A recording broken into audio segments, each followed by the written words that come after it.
بھائی دنیا کے سارے بڑے عالموں کو گھوٹ کر ایک جگہ کر دیں، کوئی حضرت آدم سے تو بڑا عالم نہیں ہے۔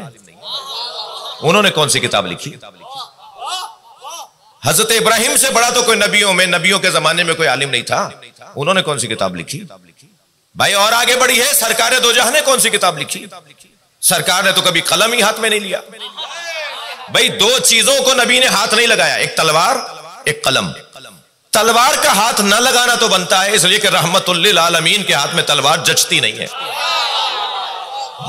جو رحمت للعالمین ہو اور تلوار بھی کھینچے ہوئے ہو، یہ کیسے ہوگا جی؟ قلم سرکار نے ہاتھ میں کیوں نہیں لیا؟ سرکار نے قلم کو ہاتھ میں کیوں نہیں لیا؟ تو دل کر رہا ہے کہ اس منزل بیان پر امام سجاد کی ایک روایت آپ کو ہدیہ کر دوں۔ کسی نے آ کر میرے مولا سجاد سے کہا، مولا لوگ کہتے ہیں کہ نبی کو لکھنا نہیں آتا تھا۔ بھائی واضح رہے، میں نے کہا قلم ہاتھ میں نہیں لیا، یہ نہیں بولا میں نے کہ لکھنا نہیں آتا تھا۔ اس ممبر سے اس زبان میں بات ہی نہیں ہوتی، تھوڑا تھوڑا گردن ہلاتے رہیے، بات جا رہی ہے تو جی۔ یہ اس ممبر کی زبان نہیں ہے، ہمارے ممبر کی اپنی زبان ہے۔ ہم جس گھڑے سے پانی پیتے ہیں اس کا ذائقہ ہی کچھ اور ہے۔ امام سے کسی نے کہا کہ مولا لوگ کہتے ہیں کہ نبی امی تھے۔ حضرت فرمایا امی کا کیا مطلب لیتے ہیں لوگ؟ کیا انہیں لکھنا نہیں آتا تھا؟ جی۔ حضرت فرمایا وائے ہو ایسے لوگوں پر جو ایسا سوچتے ہیں، وائے ہو ایسے لوگوں پر جو ایسا سوچتے ہیں کہ انہیں لکھنا پڑھنا نہیں آتا تھا۔ حضرت فرمایا اب امام سجاد کی تفسیر آیت کی تفسیر سنیے۔ امام فرماتے ہیں کیا تم نے قرآن میں یہ آیت نہیں پڑھی؟ هو الذی بعث فی الامیین رسولا منہم یتلو علیہم آیاتہ ویزکیہم ویعلمہم الکتاب والحکمہ وَإِن كَانُوا مِن قَبْلُ لَفِي ضَلَالٍ مُبِينٍ۔ تم نے کیا قرآن میں یہ آیت نہیں پڑھی کہ اللہ نے اپنے نبی کو بھیجا ہے 4 کاموں کے لیے؟ سب سے پہلا کام یتلو علیہم آیاتہ، وہ آیات قرآن کی آیات الہی کی تلاوت کرنے آئے ہیں۔ وَيُذَكِّيهِمْ اور تزکیہ نفس اور تربیت بشر کرنے آئے ہیں۔ وَيُعَلِّمُهُمُ الْكِتَابَ وَالْحِکْمَةَ اور کتاب اور حکمت کی تعلیم کے لیے آئے ہیں۔ کہا مولا پڑھا ہے تو حضرت فرمایا تو پھر تم کیسے کہہ سکتے ہو؟ کوئی کیسے کہہ سکتا ہے کہ انہیں لکھنا پڑھنا نہیں آتا تھا؟ کہ مولا اور واضح فرمایا۔ حضرت فرمایا تم نے نہیں پڑھا یعلمہم الکتاب، یا کتاب سے مراد کتابت ہے، وہ لکھنا سکھانے آئے ہیں۔ جسے لکھنا سکھایا اسے علی کہتے ہیں۔ مولا نے یہاں کتاب سے مراد کتابت لی ہے، امام سجاد نے۔ وہ کتاب یعنی کتابت کی تعلیم لینے آئے، ورنہ آیات قرآن کی تعلیم، اگر کتاب سے مراد قرآن تو وہ ہو گیا یتلو علیہم آیاتہ، وہ آیات کی تلاوت کرنے آئے، وہ تو آیات کی تلاوت کریں گے، تعلیم دینے آئے۔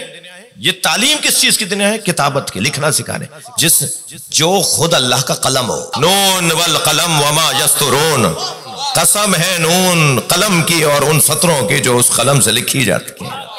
وہ قلم کون ہے؟ سرکار فرما رہے ہیں اول ما خلق اللہ نوری، سب سے پہلے اللہ نے مجھ مصطفیٰ کے نور کو بنایا۔ صفحہ پلٹا تو ایک اور حدیث نظر آئی، اول ما خلق اللہ العقل، اللہ نے سب سے پہلے عقل کو خلق کیا۔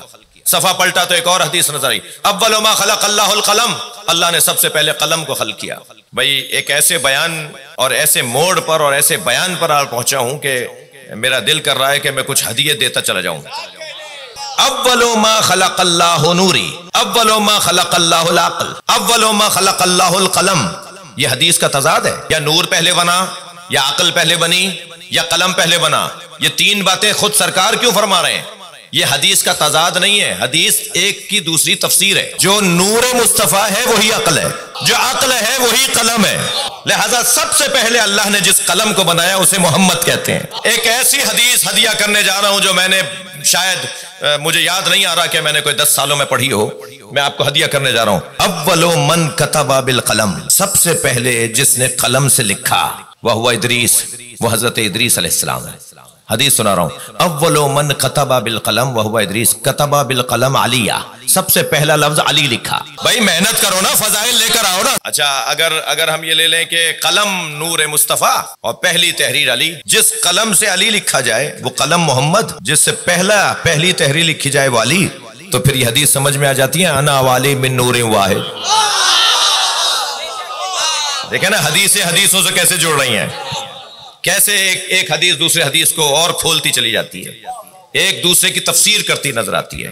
دقت چاہوں گا، سرکار نے قلم جو ہاتھ میں نہیں لیا وہ یہ وجہ نہیں تھی کہ معاذ اللہ لکھنا نہیں آتا تھا، یہ وجہ نہیں تھی، وہ وجہ کچھ اور ہے، اور وہ وجہ یہ ہے کہ اگر ایک مرتبہ بھی کس نے اچھا مولا علی نے تو دیکھا، بی بی ختیجہ نے تو دیکھا، سیدہ نے تو دیکھا کیسے لکھتے ہیں، کیسے لکھاتے ہیں، کیسے سمجھاتے ہیں، مگر اگر ان لوگوں نے ایک مرتبہ بھی، جن لوگوں کا کام ہی دیکھ کر کچھ اور دیکھنا ہوتا ہے، اگر ان لوگوں نے ایک مرتبہ بھی نبی کو لکھتے ہوئے دیکھ لیا ہوتا تو کہتے قرآن انہوں نے لکھا ہے، اللہ کا کلام ہے، اللہ ہی کا رہے، ہم قلم کو ہی ہاتھ نہیں لگائیں گے۔ وہ جو علم مجسم، سرکار نے کوئی کتاب لکھی؟ مولا علی نے لکھی؟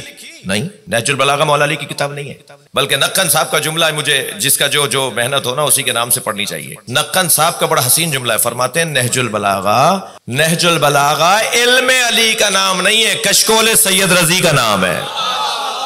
علی کے دروازے پہ کشکول لیے کھڑے تھے، جو بھیک میں مل گیا اس کا نام نہج البلاغہ رکھ دیا۔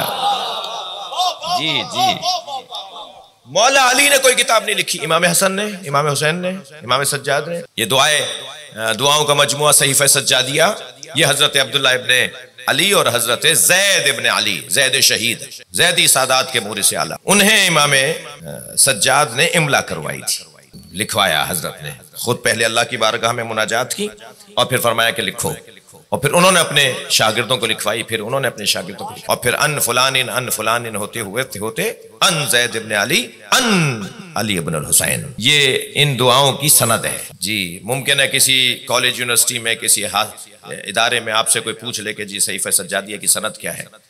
مجھے ایک جہاز میں ایک مفتی صاحب نے پوچھا، انہیں اس بات کا وہ ہے، تو ہم نے تو ان کو ایک تو سند بتا دی، پھر ہم نے کہا جی نہج البلاغہ اور صحیفہ سجادیہ سند کی محتاج نہیں ہے، ہونا تو چاہیے، بتانا چاہیے، بتا دیا ہم نے، اور ہے بھی، سند بھی ہے، نہج البلاغہ کی بھی سند ہے اور صحیفہ سجادیہ کی بھی سند ہے۔ لیکن میں نے کہا جی نہج البلاغہ ہم بتا دیتے ہیں، آپ کی خواہش تھی ہم بتا دیتے ہیں، لیکن نہج البلاغہ اور صحیفہ سجادیہ سند کی محتاج نہیں ہے، اس لیے کہ کلام پکار کے بتاتا ہے کہ علی کا ہے۔ اسلوب کلام، اہل ادب تشریف فرمائے، اہل زبان کے سامنے میں بات کر رہا ہوں، مرزا اسد اللہ غالب کا شعر پکار کے بتائے گا کہ اسد اللہ غالب کا شعر ہے، جوش کا کلام پکار کے بتائے گا کہ جوش کا کلام ہے۔ اب اگر کوئی بھونڈا کلام کوئی بچہ لے آئے اور کہے کہ جوش کا ہے، تھوڑا سا بھی ادب جاننے والا کہے گا یہ جوش کا ہے ہی نہیں، آپ کیسے کہہ رہے ہیں کہ جوش کا نہیں ہے؟ مجھے تو کسی نے کہا ہے کہ جوش کا ہے، تو آپ جواب دیں گے اسلوب بتا رہا ہے کہ جوش کا نہیں ہے۔ علی کا کلام نہج البلاغہ پکار کے کہتا ہے کہ علی کا ہے، صحیفہ سجادیہ پکار کے کہتی ہے کہ امام سجاد کی دعائیں، کسی میں جرت نہیں ہے ایسا بولنے کی، اور دیکھا دیکھی میں اگر کسی نے بول بھی دیا نا تو نبھانا مشکل ہو جائے گا۔ میں زمین کے رستوں سے زیادہ آسمان کے رستے جانتا ہوں، بول کے دکھائے سے کوئی نبھانا مشکل ہو جائے گا، زمین کے رستوں سے زیادہ، یہ زمین کے رستے نہیں جانتے، تو وہ مولا فرما رہے ہیں کہ میں زمین سے زیادہ آسمان کے رستے جانتا ہوں۔ کیوں نہیں لکھا بھائی؟ سرکار نے کتاب، مولا علی نے کتاب، امام سجاد نے کتاب، امام حسین نے کتاب کیوں نہیں لکھی؟ بڑی محنت کا جملہ ہے، خون جگر جمع کر کے ایک دفعہ دے رہا ہوں آپ کو۔ ائمہ اہل بیت نے جو کتاب نہیں لکھی اس کا ایک سبب یہ ہے کہ یہ توجہ، یہ اپنے علم کا اظہار کاغذوں پر نہیں کرتے، پیکروں پر کرتے ہیں۔ ہاں نبی نے کتاب لکھی ہے، سرکار دو جہاں کی کتاب کو سلمان فارسی کہتے ہیں، مولا علی نے کتاب لکھی ہے، علی کی کتاب کو مالک اشتر کہتے ہیں، اور حسین نے تو کربلا میں 72 کتابیں لکھی ہیں۔ یہ اپنے علم کا اظہار پیکروں، اللہ جب اپنے علم کا اظہار کرتا ہے تو وہ پیکر پر کرتا ہے۔ میں طالب علم ہوں، کوئی مجھے دکھا دے، بتائے، ڈھونڈنے چلا جاؤں گا کہ جب قرآن نازل ہوا تو کچھ صفحہ اترا تھا آسمان سے، کسی تختی پہ لکھ کر آیا تھا قرآن، اور جبریل نے آ کے پیش کیا، رسول اللہ تختی آئی ہے، اس پہ آیت لکھی بھی آئی ہے، کسی کاغذ پر سرکار کو لا کے دیا تھا کہ یا رسول اللہ یہ آسمان سے کاغذ اترا ہے، یہ آیت نازل ہوئی ہے۔ اللہ نے اپنا علم کاغذ اور تختیوں اور پتھروں پر نہیں اتارا ہے بھائی، پتھروں اور کاغذوں میں دم کہاں ہے؟ یہ تو اگر پہاڑ پر اتر جاتا، قرآن کہہ رہا ہے لو انزلنا علی جبل، اگر ہم نے اسے جبل پر، پہاڑ پر اتارا ہوتا تو آپ کیا دیکھتے؟ لرائتہ خاشعا متصدعا من خشیت اللہ، تو یہ خشیت پروردگار سے ریزہ ریزہ ہو جاتا ہے۔ تو کاغذ اور پتھر کے اوپر کہاں دم ہے؟ پہاڑ پر نہیں اتر سکتا تھا، یہ اترا ہے ڈائریکٹ قلب مصطفیٰ پر، قلب مصطفیٰ پہ۔ اللہ نے اپنے علم کا اظہار جہاں کیا ہے، جہاں علم اتارا ہے وہ قلب مصطفیٰ ہے، جہاں اللہ اپنا علم قرار دیتا ہے اسے کہتے ہیں ایبت و علم اللہ، اللہ کا علم رکھنے کی جگہ، اللہ کا علم جہاں رکھا جاتا ہے وہ قلب مصطفیٰ ہے یا جگر مرتضیٰ ہے یا وجود مرتضیٰ ہے، یہ اللہ کا علم رکھنے کی جگہ ہے۔ علم الہی کے مخزن کو نبی اور آل نبی کہا جاتا ہے، وہاں اظہار ہوگا۔ سبحان اللہ، اللہ تیرا کیا شکر اور کیسے سجدہ کیا جائے کہ تو نے جس دروازے پہ ہمیں لا بٹھایا ہے اس سے اچھا دروازہ نہیں ہے۔ دنیا کہاں بیٹھی ہے مجھے اس سے غرض نہیں، مگر ہم جہاں بیٹھے ہیں وہاں سے جنت کا رستہ بنتا ہے، ترقی کی راہیں کھلتی ہیں، کمالات کے رستے بنتے ہیں، اطمینان کی دولت نصیب ہوتی ہے۔ ساری دولت ایک طرف اور اطمینان قلب ایک طرف، اس سے بڑھ کر کوئی دولت نہیں۔